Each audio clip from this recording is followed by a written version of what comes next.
षटतिला एकादशी व्रत कथा।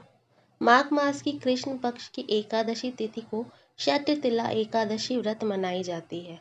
इस दिन भगवान विष्णु की पूजा अर्चना की जाती है। इस व्रत में तिल को 6 रूप में दान करने का उत्तम फल मिलता है। जो व्यक्ति जितने रूप में तिल का दान करता है उसे उतने ही 1000 वर्ग स्वर्ग पर स्थान मिलता है। 6 प्रकार से तिल दान का इस व्रत में महत्व होता है। तिल के स्नान का इस दिन बहुत ज़्यादा महत्व होता है। षटतिला एकादशी व्रत कथा। बहुत समय पहले की बात है। एक नगर में एक ब्राह्मणी निवास करती थी। वह भगवान श्री हरि नारायण विष्णु की बड़ी भक्त थी। वह भगवान विष्णु के सभी व्रतों को नियम से करती थी। ऐसे ही एक बार उसने 1 महीने तक व्रत रखा, उपवास रखा। इसकी वजह से वह शारीरिक रूप से बहुत ही ज्यादा दुर्बल हो गई, लेकिन तन शुद्ध हो गया। अपने भक्त को देखकर भगवान ने सोचा कि तन शुद्ध से इसे वैकुंठ तो प्राप्त हो जाएगा, लेकिन इसका मन तृप्त नहीं होगा। उसने एक गलती की थी। व्रत के समय कभी किसी को कोई भी चीज दान नहीं दी थी। इस वजह से उसे विष्णु लोक में तृप्ति नहीं मिलेगी। तब भगवान स्वयं उससे दान लेने के लिए उसके घर गए। वे उस ब्राह्मणी के घर भिक्षा लेने गए तो उसने भगवान को दान में मिट्टी का एक पिंड दे दिया। श्री हरि वहां से चले गए। कुछ समय बाद ब्राह्मणी का निधन हो गया और वह विष्णु लोक पहुंची।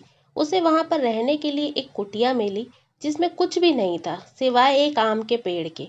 उसने पूछा कि इतना व्रत करने का क्या लाभ। उसने यहाँ पर खाली कुटिया और आम के पेड़ मिले हैं। तब श्री हरि ने कहा कि तुमने मनुष्य जीवन में कभी अन्न का, धन का दान नहीं दिया। यही कारण है कि तुम्हारा ऐसा परिणाम हुआ। यह सुनकर उसे पश्चाताप होने लगा। उसने प्रभु से इसका उपाय पूछा। तब भगवान विष्णु ने कहा कि जब देव कन्याएं तुमसे मिलने आए तो तुम उनसे षटतिला एकादशी व्रत करने की विधि पूछना। जब तक वे तुमसे इसके बारे में न बता दे तब तक तुम अपनी कुटिया के द्वार मत खोलना। भगवान विष्णु के बताए अनुसार उस ब्राह्मणी ने वही किया। देव कन्याओं से विधि जानने के बाद उसने भी षटतिला एकादशी का व्रत किया। उस व्रत के प्रभाव से उसकी कुटिया में सभी आवश्यक वस्तुएं, धन धान्य आदि भर गए। वह भी रूपवती हो गई। भगवान विष्णु की ने नारद जी से षटतिला एकादशी व्रत की महिमा इस प्रकार सुनाई। षटतिला एकादशी के दिन तिल का दान करने से सौभाग्य बढ़ता है और दरिद्रता दूर होती है। अतः जो भी व्यक्ति षटतिला एकादशी का व्रत करता है, कथा पढ़ता है, कथा सुनता है, उसके सभी कष्टों को भगवान श्री हरि नारायण दूर करते हैं एवं उसे स्वर्ग में स्थान प्राप्त होता है। तो कहें श्री हरि नारायण भगवान की जय।